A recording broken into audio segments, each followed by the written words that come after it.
আসসালামু আলাইকুম। আজ বিয়ের এপিটোপির বই থেকে আমরা যে অধ্যায়টি শুনব তার শিরোনাম মেয়ের বাবারা হুঁশিয়ার। তো চলুন শুরু করা যাক। মেয়ের বাবারা হুঁশিয়ার। মেয়ের বাবাদের জন্য কিছু কথা বলতে মনটা নিষ্পিস করছে। আপনারা আমার সম্মানিত মুরব্বী, তাই ছেলে হিসেবে কিছু কথা বলার দায়িত্ব মনে করছি। কন্যার বিয়েকে আপনারা খুব কঠিন বানিয়ে ফেলেছেন। বিচারি মুখ ফুটে কিছু বলতেও পারে না, সহ্যও করতে পারে না। আপনি তো মনে করছেন মেয়ে আপনার ছোট, কিন্তু ওর ভেতরের যৌন বাসনা সে কতদিন ধামাচাপা দিয়ে রাখবে?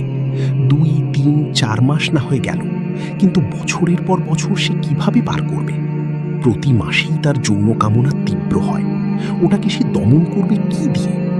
যুক্তরাষ্ট্রের ন্যাশনাল ইনস্টিটিউটস অফ হেলথ জানাচ্ছে, ওভুলেশনের সময়ে মেয়েদের যৌন বাসনা বেড়ে যায়। সে বিপরীত লিঙ্গের প্রতি অধিক মাত্রায় আকর্ষণ ফিল করে। প্রতিটি হাইজের সময়েই মেয়েদের ওভুলেশন হয়। তার মানে প্রতি মাসে একটা মেয়ের যৌন বাসনা, লিবিডো, উচ্চ মাত্রায় চলে যায়। সেটা হালালভাবে পূর্ণ করার সুযোগ না দেওয়াটা কি অন্যায় না? পিতার কাজ হলো ছেলে মেয়ের অধিকার আদায় করা। যৌনতাও তাদের একটি মৌলিক অধিকার। সে যদি মুখ ফুটে কিছু বলতে নাও পারে, তবুও আপনাকে সেটা বুঝে নিতে হবে। ওই সময়টাতে আপনার কেমন ফিল হয়েছে সেটা একটু উপলব্ধি করার চেষ্টা করুন। সত্য বলতে লজ্জা নেই। আচ্ছা, এইটুকু শুনেই কি আপনি আমাকে বেয়াদব মনে করে কথা রেখে চলে যাবেন? প্লিজ যাবেন না। সত্য কথা বলতে কোনো লজ্জা নেই। লজ্জা তো তখন যখন অন্যায় হতে দেখেও আমরা মুখ লুকিয়ে থাকি। আর সত্য কথা বলতে আমাদের রব আল্লাহ তাআলাও লজ্জা করেন না। তাহলে আমরা কেন কথিত লজ্জার ভয়ে মুখে কুলু পেটে রাখব? ওয়াল্লাহু লা ইয়াস্তাহয়ী মিনাল হক। আল্লাহ সত্য কথা বলতে লজ্জা বোধ করেন না। 1, আমি জানি বর্তমান প্রচারণার ফাঁদে আপনিও পা দিয়েছেন। আপনি মনে করেন মেয়েটা এখনো পিচ্চি, কিছুই বোঝে না। আসলে ব্যাপারটা কিন্তু এমন না। যেদিন থেকে আপনার মেয়েটা বালেগ হয়েছে, ওই দিন থেকেই সে অনেক কিছু অনুভব করতে শিখে গিয়েছে। বিশেষ করে যৌনতার দিক থেকে সে এখন আর নাবালিগ নয়, না দৈহিক দিক থেকে আর না মানসিক দিক থেকে। উভয় দিক থেকেই এখন সে সাবালিকা নারী। মা হওয়ার জন্যে প্রকৃতির বিধান মোতাবেক সে এখন প্রস্তুত। না, এটা আমার কথা না। যৌন বাসনার ওপরই দুনিয়া কাঁপানো বিশেষজ্ঞ হ্যাভলক এলিস একই ধরনের কথা বলেছেন। তিনি বলেন, শারীরিক ও মানসিক উভয় দিক থেকেই একটা মেয়ের যৌন পরিপক্কতা চলে আসে খুব শীঘ্রই। মেয়েদের ক্ষেত্রে এটা নির্ণয় করা যায় একটা নিয়মিত জৈবিক ঘটনা, ঋতুস্রাব, পর্যবেক্ষণের মাধ্যমে। ঋতুস্রাব শুরু হওয়ার মধ্য দিয়েই বয়ঃসন্ধিকালের সমাপ্তি ঘটে। স্বাভাবিক রীতিনীতির অধীনে বেড়ে ওঠা গোটা দুনিয়ার মানুষ জানে, একজন বালিকা বয়ঃসন্ধিকালীন সময়ে যৌনতার দিক থেকে মেয়েলি বৈশিষ্ট্য অর্জন করে ফেলে। এই সন্ধিক্ষণেই সে প্রাপ্তবয়স্ক জীবনের দিকে পা বাড়ায়। সে হয়ে যায় একজন রমণী এবং মা সমতুল্য নারী। ঋতুস্রাব শুরু হওয়ার মধ্য দিয়েই বয়ঃসন্ধিকালের সমাপ্তি ঘটে। হ্যাভলক এলিসের বক্তব্যে এটা সুস্পষ্ট হয়। অথচ এখন আমাদেরকে শেখানো হয় টিন এজের 13 থেকে 18 শেষ পর্যন্ত নাকি বয়ঃসন্ধিকাল চলে। এটা সম্পূর্ণ ভুল ধারণা। এর ভেতরে শয়তানি কুমতলব লুকিয়ে রয়েছে। বয়ঃসন্ধি মানে সাবালেগ ও নাবালেগ হওয়ার মধ্যবর্তী সময়, আর হায়েজ শুরুর মধ্য দিয়ে এর পরিসমাপ্তি ঘটে। হায়েজের পর থেকে একটা মেয়ে সাবালিকা, সে আর ছোট্ট বাবুটি নয়। এখন থেকে তার উপর ইসলামের যাবতীয় বিধান আরোপ হবে। কাজেই পশ্চিমাদের প্রচারণার কারণে ভুল ধারণা পুষে রাখবেন না, এতে করে বিপদটা আপনারই হবে। রানী ভিক্টোরিয়ার আমলে নারীদের সম্মতি দেবার বয়স হিসেবে নির্ধারণ করা হয়েছিল 16কে। তখন এর ব্যাপারেও আপত্তি জানিয়েছিলেন হ্যাভলক এলিস।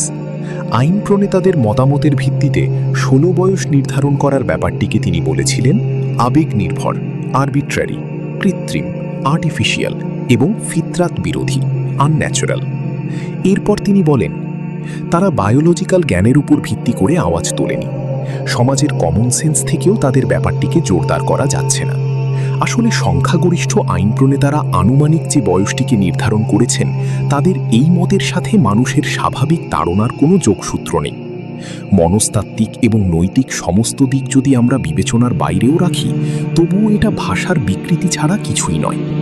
আরও জঘন্য বিষয় হলো এর মাধ্যমে আইনের অপব্যবহার করা হয়েছে।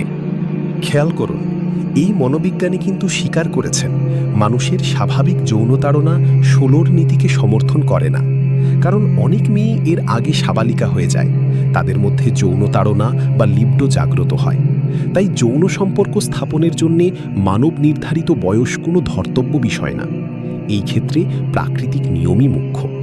আরেকটু ভেঙে বললে হাইজের পর থেকেই সে যৌন সম্পর্কের জন্য প্রস্তুত। হ্যাভলকের ভাষায় সে তখন একজন রমণী এবং মা সমতুল্য নারী। কাজেই মাসের পর মাস, বছরের পর বছর মেয়ের হাইজ চলতে থাকলেও আপনি যদি তাকে বাচ্চা মনে করেন, তবে এই ভুল আমি কি দিয়ে ভাঙাবো? দেখুন, যৌনতা মানুষের এক স্বাভাবিক চাহিদা। এই জন্মগত ফিতরাতকে আপনি উড়িয়ে দিতে পারবেন না। আল্লাহ তাআলা নারী পুরুষের মিলনের মাঝে রেখেছেন আত্মিক প্রশান্তি। তিনি এই ভালোবাসা ও দয়া সৃষ্টি করে দিয়েছেন। আপনি যদি সমঝোতার আদমি হন, তবে এটা বোঝা উচিত। অন্তত নিজের জীবন থেকেও আপনি তা অনুধাবন করতে পারেন। যেহেতু অনেক দিন ধরে আপনি সংসার করছেন, আপনার অভিজ্ঞতা এই লাইনে ঢের বেশি। তবুও একটি আয়াত আপনার সামনে পেশ করছি। هو الذي خلقكم من نفس واحدة وجعل منها زوجها ليسكن إليها। তিনি সে সত্তা যিনি তোমাদেরকে সৃষ্টি করেছেন এক ব্যক্তি থেকে এবং তার থেকে বানিয়েছেন তার সঙ্গিনীকে, যাতে সে তার নিকট প্রশান্তি লাভ করে। পিতাসুলভ ভঙ্গিতে হয়তো আমার প্রতি চোখ রাঙাতে পারেন, সে অধিকার আপনার আছে। আপনি আমাকে ছেলে মনে করে বকা দিন, চাইলে শাসন করুন, কিন্তু মেয়ের ফিতরাতের চাওয়াটাও একটু আমলে নিন।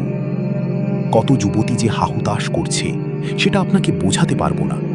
তারা হাহাকার করছে জীবন সঙ্গীর আশায়। অনেক যুবতী হারাম পথ বেছে নিচ্ছে লিবিডো পূর্ণ করার জন্যে। এর দায় কি শুধু তাদের?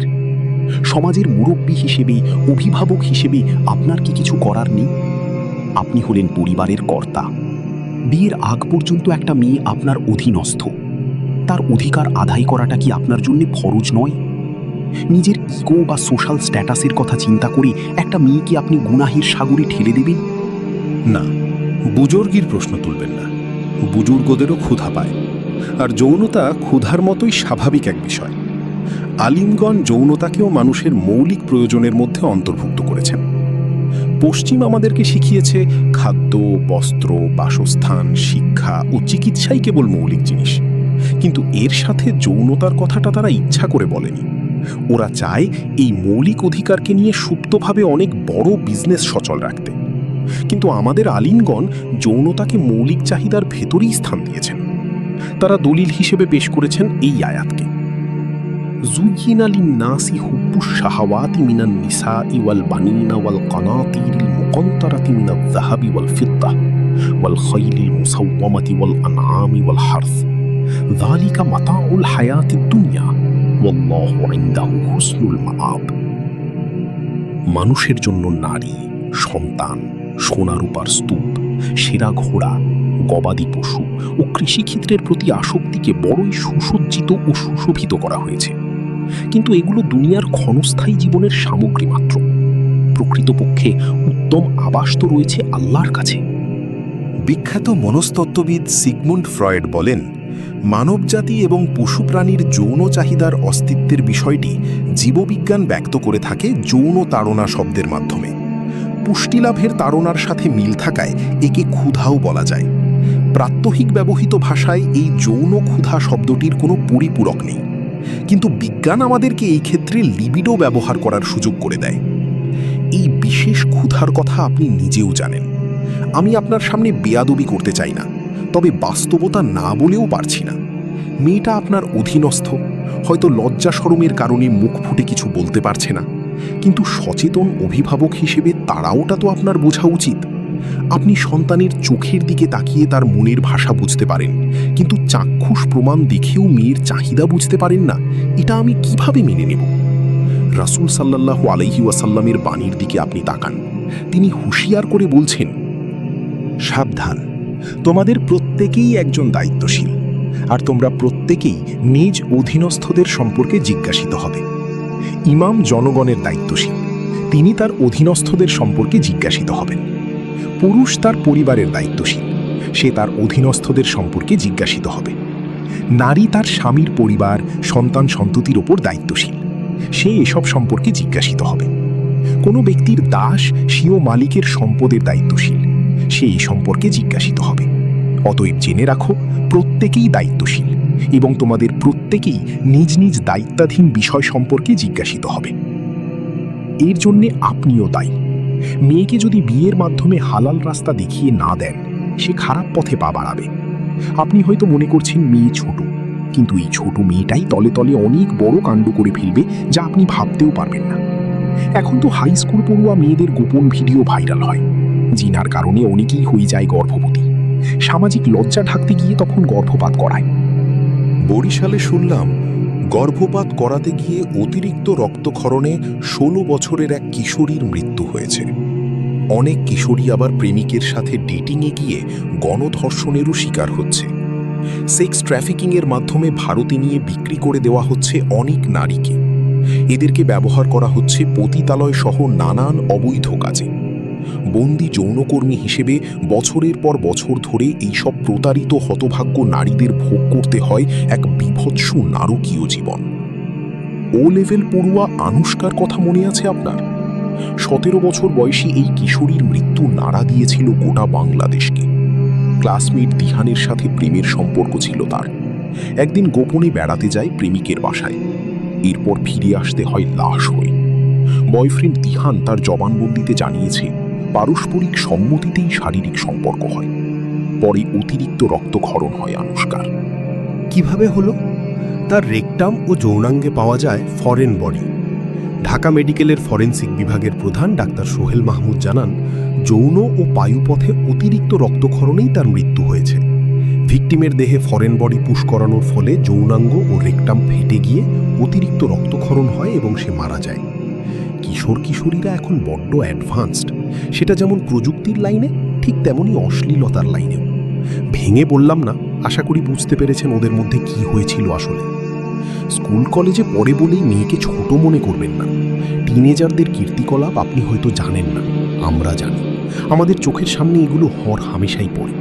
মাঝে মধ্যেই দেখি ঝোপঝাড় থেকে ইউনিফর্ম পড়ুয়া জুটি বেরিয়ে আসছে। রমনা পার্কে গিয়ে খোঁজ নিন, দেখবেন আপনার মেয়ের বয়সী শত শত নারী সেখানে বয়ফ্রেন্ড নিয়ে বসে আছে। সেই দিন তো দেখলাম মালিবাগ ব্রিজের উপরে একটা মেয়ে স্কুল ড্রেস পরে ছেলের সাথে জড়াজড়ি করে দাঁড়িয়ে আছে। আমি যখন কলেজে পড়ি তখন ক্লাস 6-এর মেয়েকে প্রেম করতে দেখেছি জয়নুল আবেদিন পার্কে। আপনার মেয়েও যে সেদিকে পা বাড়াবে না তার নিশ্চয়তা দিচ্ছেন কি করে?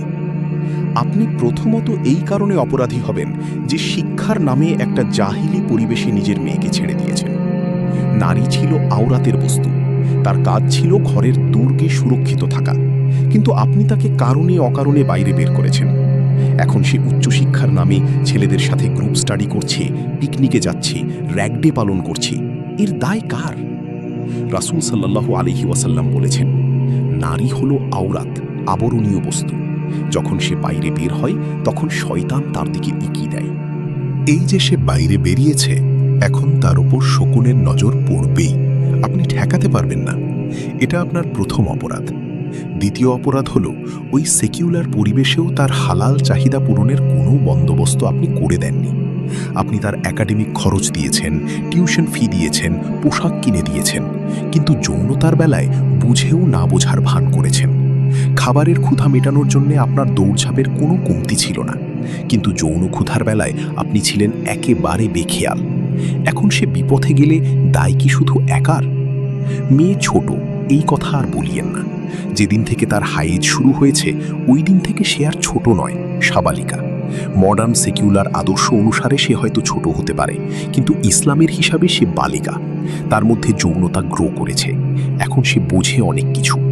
আপনি যদি পশ্চিমাদের দ্বারা প্রভাবিত হয়ে এই জন্মগত বৈশিষ্ট্যকে অস্বীকার করেন, তবে আমার কিছু করার নেই। আপনি কি জানেন আম্মাজান আয়েশার বিয়ে কত বছর বয়সে হয়েছিল? 6 বছর বয়সে। হ্যাঁ, ঠিকই শুনেছেন, 6 বছরে বিয়ে হয়, আর 9 বছর বয়সে আল্লাহর নবী মদিনায় তাকে ঘরে তুলে নেন। তখন তিনি সাবালিকা ছিলেন। আর আপনার মেয়েকে 20 বছরের পরেও ঘরে বসিয়ে রেখেছেন। আইবুড়ো বানাবেন নাকি? আপনার সন্তান যদি আপনার ইগোর কারণে হারাম পথে পা বাড়ায় তবে এর দায়ভার সম্পূর্ণ আপনার। নবী সাল্লাল্লাহু আলাইহি ওয়াসাল্লাম বলেছেন, তোমাদের মাঝে যার কোনো সন্তান জন্মগ্রহণ করে সে যেন তার সুন্দর নাম রাখে এবং তাকে উত্তম আদব কায়দা শিক্ষা দেয়। যখন সে সাবালক বা সাবালিকা হয় তখন যেন তার বিয়ে দেয়, কেননা বালেগ হওয়ার পরও যদি বিয়ের ব্যবস্থা না করা হয় আর এ কারণে সে যদি কোনো গুনাহের কাজে লিপ্ত হয়ে পড়ে তাহলে উক্ত পাপের দায়ভার পিতার ওপর বর্তাবে। এই হাদিস সামনে রেখে মৌলানা আব্দুর রহিম রহমতুল্লাহ আলাইহি বলেছেন, সন্তান বালেগ হওয়ার সঙ্গে সঙ্গে বিয়ে দেওয়ার ব্যবস্থা করা পিতামাতার দায়িত্ব ও কর্তব্য, আর সেই সঙ্গে বয়স্ক ছেলেমেয়েরও কর্তব্য হচ্ছে এজন্য নিজেকে সর্বতোভাবে প্রস্তুত করা। আল্লাহ তাআলা বলেছেন, ওয়া আনকিহুল আয়ামা মিনকুম ওয়াস সলিহিনা মিন ইবাদিকুম ওয়া ইমাইকুম। আর তোমরা তোমাদের মধ্যে অবিবাহিত নারী পুরুষদের বিবাহ দাও। বিয়ে না হওয়ার কারণে কত নারী যে খারাপ পথে তার লিপ্তপূর্ণ করছে তার খবর কি আপনি রাখেন? আকাশ সংস্কৃতির যুগে আমরা বাস করছি। এখনকার ছেলেমেয়েরা খুব দ্রুত ইন্টারনেট দ্বারা প্রভাবিত হয়ে পড়ছে। খোঁজ নিলে দেখবেন অনেকেই এখন বিটিএস-এর ফ্যান। ফেসবুকে বিভিন্ন গ্রুপও আছে বিটিএস আর্মি নামে। অত্যন্ত দুঃখের সাথে বলতে হচ্ছে, এখানেও বেশিরভাগ সদস্য নারী। এরা খুব দ্রুতই প্রভাবিত হয়ে পড়ছে পশ্চিমা কালচারের মাধ্যমে। স্কুল কলেজ পড়ুয়া বেশিরভাগ মেয়েরা এখনকার ইয়াংস্টারদের ফ্যান। এই বাচ্চাগুলো দুই একজন সাহাবীর নামও ঠিকমতো বলতে পারে না, অথচ তাদের প্রিয় স্টারের কয়টা এক্স গার্লফ্রেন্ড আছে, তাদের পছন্দ কি, কোন ব্র্যান্ডের কাপড় তারা পরে সব মুখস্থ করে রেখেছে। এই সব সেলিব্রিটিদের দ্বারাও হয়তো আপনার সন্তান প্রভাবিত, আর তাদের কাজই সারাক্ষণ যৌন চুলকানি দেওয়া। কিন্তু আপনার মেয়ের বান্ধবীরা সবাই কি রাবেয়া বস্রী? তাদের দ্বারা, ক্লাসমেটের দ্বারা, এমনকি শিক্ষকের দ্বারাও কি নেগেটিভভাবে প্রভাবিত হওয়ার সুযোগ নেই? এই শঙ্কা কি আপনি উড়িয়ে দিতে পারবেন? দেখুন আঙ্কেল, আপনি পরিবারের কর্তা, আপনি আপনার মেয়ের ওপর দায়িত্বশীল। আপনার জন্য এটা বিরাট পরীক্ষা। রাসূলুল্লাহ সাল্লাল্লাহু আলাইহি ওয়াসাল্লাম বলেছেন, আল্লাহ তাআলা দুনিয়াতে তোমাদেরকে দায়িত্বশীল বানিয়েছেন। তিনি লক্ষ্য করছেন যে তোমরা কিভাবে কাজ করো। তোমরা দুনিয়া ও নারী জাতি থেকে সতর্ক থেকো, কেননা বনী ইসরাইলদের মাঝে প্রথম ফিতনা ছিল নারী ঘটিত। সাইক্লোন আসার আগেই প্রস্তুতি নিতে হয়, এসে গেলে আর লাভ নেই। আপনার মেয়ের জীবনে সাইক্লোন আসার আগেই সাবধান হয়ে যান, নয়তো নিজেই বিপদে পড়বেন। নবী সাল্লাল্লাহু আলাইহি ওয়াসাল্লাম বলেছেন, আমার ইন্তেকালের পরে পুরুষদের জন্য নারীদের ফিতনার চেয়ে অধিক ক্ষতিকর কিছু রেখে যায়নি। এই ফিতনাকে জাতীয় ফিতনায় পরিণত করবেন না। সন্তান বিয়ের উপযোগী হলে বিয়ে করিয়ে দিন। আমি বলছি না বালেগ হওয়ার সাথে সাথেই তাকে বিদায় করে দিতে হবে, তবে তার মধ্যে চাহিদা জন্মানোর পরেই সে যেন হালালভাবে তা পূর্ণ করতে পারে সেই সুযোগটা অন্তত করে দিন। পিতা হিসেবে এটা আপনার দায়িত্ব, তবে এই দায়িত্ব পালন করতে গিয়ে বেশি প্রোঅ্যাক্টিভ হয়ে যাবেন না। ইদানিং তো ইস্তেখারা করলেই চাকরিজীবী ছাড়া কোনো পাত্র খুঁজে পান না। যদি বলা হয় ছেলে মজদুরি করে, তবে কতজন অভিভাবক মেয়েকে বিয়ে দিতে রাজি হবেন? অথচ আল্লাহর নবী মুসা আলাইহিস সালাম এই মজদুরির শর্তেই বিয়ে করেছিলেন আরেক নবীর মেয়েকে। আমরা হালাল পেশাকে তুচ্ছ মনে করছি, তাই হারামের সাথে আপোষ করে চলতে হচ্ছে। চাকরির ভাইভার পেছনে যৌবনকে কয়লা করছে লাখো যুবক, আর ওদিকে গোপন গুনাহ আসন গেড়ে বসছে তাদের মন মগজে। কত যুবক যে বিয়ে করতে না পেরে হারাম পন্থায় নিজের চাহিদা মেটাচ্ছে, সে খবর কে রাখে? কত যুবতী যে বয়ফ্রেন্ডের হাত ধরে লিটনের ফ্ল্যাটে চলে যাচ্ছে, তা কি জানে? মুনিয়ার কথা আপনার মনে নেই? শত শত মুনিয়া তার যৌনতা মেটাতে প্রেমিকের সাথে অন্তরঙ্গ অবস্থায় মিলিত হচ্ছে। অনেক প্রেমিক আবার নিজে ভোগ করেই তৃপ্ত হচ্ছে না, ডেকে আনছে বন্ধুদেরকেও। মেয়েরা হালালভাবে যৌনতা মেটানোর সুযোগ না পেলে বয়ফ্রেন্ড খোঁজে। অনেকেই নিজ ইচ্ছায় প্রেমিকের সাথে রাত কাটায়। এগুলো ওপেন সিক্রেট। 80-র দশক এখন আর নেই। এখনকার যুগে প্রেম মানেই শারীরিক সম্পর্ক। বেশিরভাগ কাপুরই এটাকে খুব স্বাভাবিক ব্যাপার মনে করে। এই মোহে নারীরা ছুটে যায় গোপন অভিসারে, বিলিয়ে দেয় নিজের সম্ভ্রম। কেউ কেউ সম্ভ্রম বিলাতে গিয়ে গণধর্ষণের শিকার হয়। তাই করজোড়ে বলবো, যুবক যুবতীদের জন্য বিয়েকে সহজ করে দিন, যেন তারা হালালভাবে নিজেদের চাহিদা পূর্ণ করতে পারে। আল্লাহর নবী সাল্লাল্লাহু আলাইহি ওয়াসাল্লাম বলেছেন, যে ছেলের দিনদারি ও চরিত্রের ব্যাপারে তোমরা সন্তুষ্ট, সে যদি প্রস্তাব দেয় তাহলে তার কাছে বিয়ে দাও। যদি তা না করো তাহলে পৃথিবীতে চরম বিপর্যয় সৃষ্টি হবে। বাড়ি থেকে 100 মাইল দূরে ইউনিভার্সিটি। মেয়েটা ওখানে কার সাথে মেশে, কোথায় যায়, কি করে, এর অনুপুঙ্খ তথ্য কি গার্জিয়ানরা রাখার সুযোগ পায়? সে যে এখনো হারাম রিলেশনে জড়ায়নি, এর নিশ্চয়তা কে দেবে? বোরখা পরে বলেই কি সে কি রাবে আবশ্রী হয়ে গেছে? অনেক বোরখাওয়ালিকে আমি পার্কের কোণা থেকে ছেলের হাত ধরে উঠে আসতে দেখেছি। অনেক স্কুল পড়ুয়া কিশোরীকে দেখেছি ঝোপঝাড়ির চিপায় বসে থাকতে। ইউনিফর্ম গায়ে দিয়েই অনেককে দেখেছি ডেটিং করতে। ভার্সিটিতে আমাদের ক্লাসে একটা হাত মোজা পা মোজা পরা তরুণী ছিল। আপাদ মস্তক বোরখায় ঢেকে রাখত নিজেকে। আবার ইকো পার্কেও যাতায়াত করত প্রেমিকের হাত ধরে। ফিশারিজ ফ্যাকাল্টিতে আরেকটা মেয়ে ছিল আমাদের এলাকার। তার বাবা মেয়েকে পর্দা পুশিদার অভ্যাস করিয়েছিলেন হাই স্কুল থেকেই। কিন্তু ভার্সিটির সেকেন্ড ইয়ার না পেরোতেই একটা ছেলের সাথে তার সখ্যতা গড়ে ওঠে। সবার সামনেই দুজন ক্যাম্পাসে ঘোরাঘুরি করত। দুর্ভাগ্যজনকভাবে সেই ছেলেটাকেও আমি চিনতাম।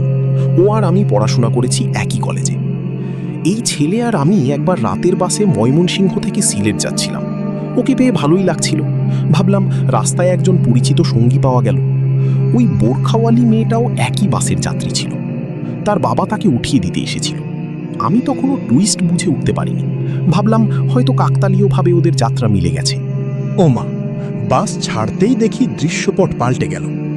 ওই মেয়েটা এতক্ষণ বসেছিল তার বান্ধবীর পাশে, কিন্তু এখন তার বান্ধবীটা পেছনের সিটে এসে বসলো তার বয়ফ্রেন্ডের সাথে। আর ওই ফাঁকা স্থান পূর্ণ করলো আমার সাবেক ক্লাসমেট। সারা রাস্তা দুজন পাশাপাশি বসে সফর করলো। এটা তো মাত্র দুজনের কাহিনী বললাম।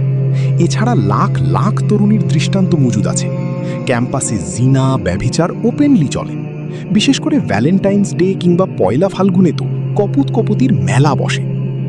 শুধু শারীরিক সম্পর্কই নয়, লিভ টুগেদারও শুরু হয়ে গেছে বাংলা মুলুকে। লুকিয়ে লুকিয়ে চলছে জঘন্য এই কালচার। এসব হলো বিয়েকে সহজ না করার ফল। যদি তা না করো তাহলে পৃথিবীতে চরম বিপর্যয় সৃষ্টি হবে। আরও কিছু ঘটনা শোনাচ্ছি আপনাকে। ওয়াশিংটন ডিসি থেকে পরিচালিত একটি গবেষণা বলছে, দৌলতদিয়া হল পৃথিবীর অন্যতম বৃহৎ পতিতালয়। পুরো এলাকাকে ডাকা হয় বেশ্যাপল্লী নামে। এখানে প্রতিদিন 3000-এর বেশি খদ্দের যাতায়াত করে। এইসব নিষিদ্ধ পল্লীতে মানুষ কেন যায়? উত্তরটা আপনারও জানা। 2017 সালে পরিচালিত এক গবেষণার কথা বলছি। ঢাকার স্কুলগামী শিক্ষার্থীদের মধ্যে তারা একটি জরিপ চালায়। সেখানে উঠে আসে আশঙ্কাজনক হারে পর্ণাসক্তির তথ্য। স্কুলগামী শিক্ষার্থীদের প্রায় 77% কোনো না কোনোভাবে পর্নোগ্রাফি দেখছে। তাদের মধ্যে আবার 67% এই কাজে যুক্ত হয়েছে হাই স্কুল থেকেই।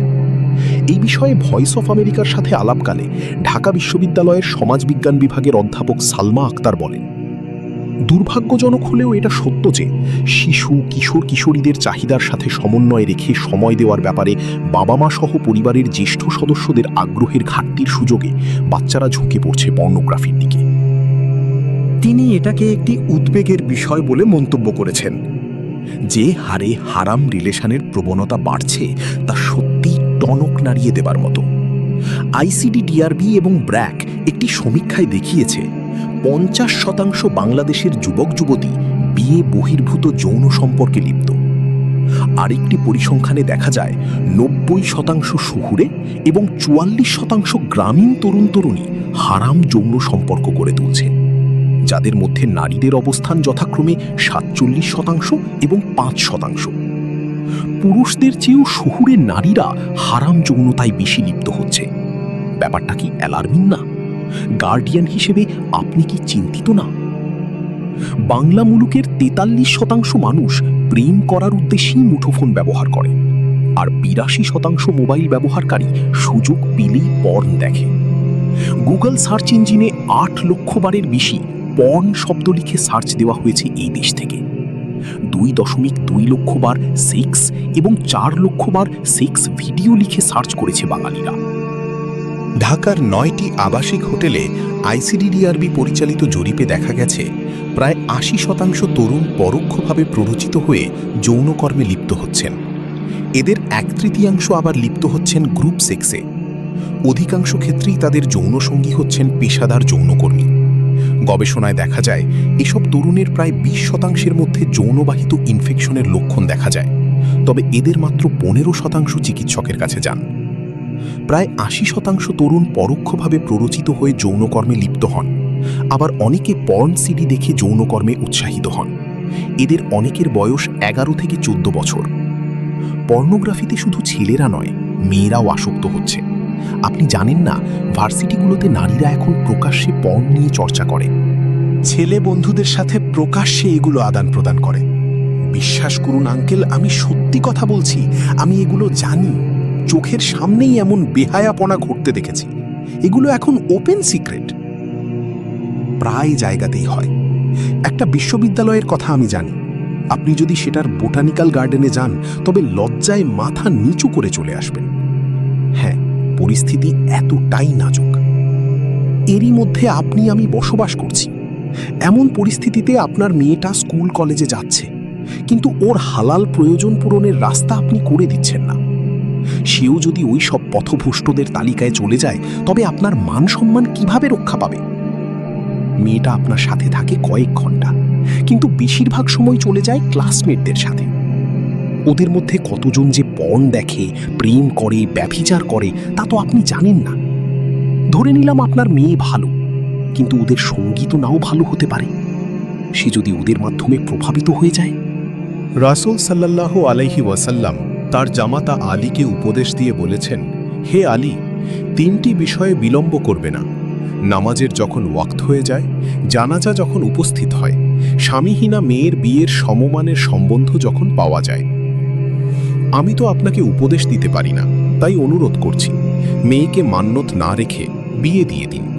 উপযুক্ত পাত্র পেলে গড়িমসি করে সময় নষ্ট করবেন না প্লিজ। স্যালারির আগে দিন। প্রতি বছরই জিনা, ব্যভিচার, ধর্ষণ পাল্লা দিয়ে বাড়ছে। পুরো সমাজটাই হয়ে যাচ্ছে যৌন তাড়িত এক ডিপো। তারপরেও যদি মেয়ের ক্যারিয়ারের দোহাই দিয়ে ওর বিয়ের ব্যবস্থা না করেন, তবে আমাদের কি করার আছে? সিলেটের এক আলিম দুঃখ করে বলেছিলেন, সিলেটিরা নাকি কন্যাদেরকে লন্ডনী পাত্রদের জন্য মান্যত রাখে।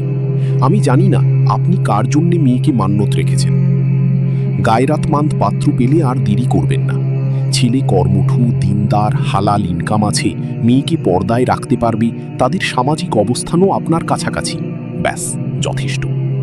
রাসূলুল্লাহ সাল্লাল্লাহু আলাইহি ওয়াসাল্লাম বলেছেন, যে ছেলের দিনদারি ও চরিত্রের ব্যাপারে তোমরা সন্তুষ্ট, সে যদি প্রস্তাব দেয় তাহলে তার কাছে বিয়ে দাও। শাইখ আল উসাইমিন রাহিমাহুল্লাহ বলেন, মেয়ের অভিভাবকের উপর ফরজ হচ্ছে প্রস্তাব দেওয়া ছেলের দিনদারি ও চারিত্রিক বিষয়ে খোঁজ খবর নেওয়া। যদি ভালো তথ্য পাওয়া যায় তাহলে বিয়ে দেবে, আর যদি বিরূপ তথ্য পাওয়া যায় তাহলে বিয়ে দেওয়া থেকে বিরত থাকবে। যদি আল্লাহর সামনে এটা পেশ করা হয় যে এই অভিভাবক শুধু দিনদারি ও চারিত্রিক কারণেই এই ছেলের কাছে বিয়ে দেয়নি, তাহলে তিনি অচিরেই তার মেয়ের জন্য দিনদার ও চরিত্রবান ছেলের ব্যবস্থা করে দেবেন। অভিভাবকের কর্তব্য হচ্ছে তার অধীনস্থ নারীকে তাকওয়াবান ও দিনদার পুরুষের কাছে বিয়ে দেওয়া। ছেলে যদি আপনার মেয়েকে ঠিকমতো ভরণ পোষণ দিতে পারে আর তার দিনী হালত আপনার কাছে সন্তোষজনক হয়, তবে আপনি নিশ্চিন্তে এগোতে পারেন। চাইলে এই ক্ষেত্রে নিজের সামাজিক অবস্থার কুফু সাথে মানানসই পাত্র তালাশ করতে পারেন, কিন্তু সেটা যেন ঘুরে ফিরে বিসিএস ক্যাডার কিংবা ডাক্তার ইঞ্জিনিয়ার পর্যন্ত এসে ঠেকে না যায়। আর বেদিন কারো হাতে নিজের মেয়ে সঁপে দেওয়ার তো প্রশ্নই আসে না। শাইখ সালিহ আল ফাউজান হাফিজাহুল্লাহ বলেন, বিয়ের ক্ষেত্রে সৎ ও দিনদার পাত্র নির্বাচন করা কর্তব্য, যে পাত্র বিয়ের পবিত্রতা রক্ষা করবে ও সুন্দর দাম্পত্য জীবন যাপন করবে। এক্ষেত্রে কোনোরূপ ছাড় দেওয়া জায়েজ নয়। বর্তমানে এই স্পর্শকাতর বিষয়ে ব্যাপক অবহেলা দেখা যাচ্ছে। এখন লোকেরা এমন ছেলেদের কাছে মেয়ে বিয়ে দেয় অথবা তাদের আত্মীয়দের বিয়ে দেয় যে ছেলেরা আল্লাহকে ভয় করে না, আখিরাতের পরোয়া করে না। নারীদের পক্ষ থেকে এ ধরনের স্বামীর ব্যাপারে ব্যাপক অভিযোগ পাওয়া যাচ্ছে। নারীরা এ ধরনের স্বামীদের নিয়ে সাংঘাতিক পেরেশানিতে পড়ে যাচ্ছেন। কিন্তু বিয়ের আগে তারা যদি সৎপাত্র তালাশ করত, আল্লাহ তাদের জন্য সহজ করে দিতেন। কিন্তু অধিকাংশ ক্ষেত্রে অবহেলার কারণে অথবা সৎপাত্রের ব্যাপারে গুরুত্ব না দেওয়ার কারণে এমনটি ঘটছে। তাই পাত্র নির্বাচনে অবহেলা করা জায়েজ নয়, কারণ খারাপ লোক তার স্ত্রীর সাথে খারাপ আচরণ করবে, এমনকি স্ত্রীকে দিন বিমুখ করে ফেলতে পারে। অর্থের মোহে আপনার মনে হতে পারে ছলে বলে বড়লোকের কাছে বিয়ে দিতে পারলেই মেয়েটা সুখে গড়াগড়ি খাবে, কিন্তু আদতে ওই মেয়েটা মরার আগেই শতবার মরে যাবে। স্বামী ভালো না হলে যে কি কষ্ট সেটা আপনি বুঝবেন না। তো এখানে শেষ হলো আমাদের আজকের অধ্যায়। পরবর্তী অধ্যায়টি শোনার আমন্ত্রণ থাকবে।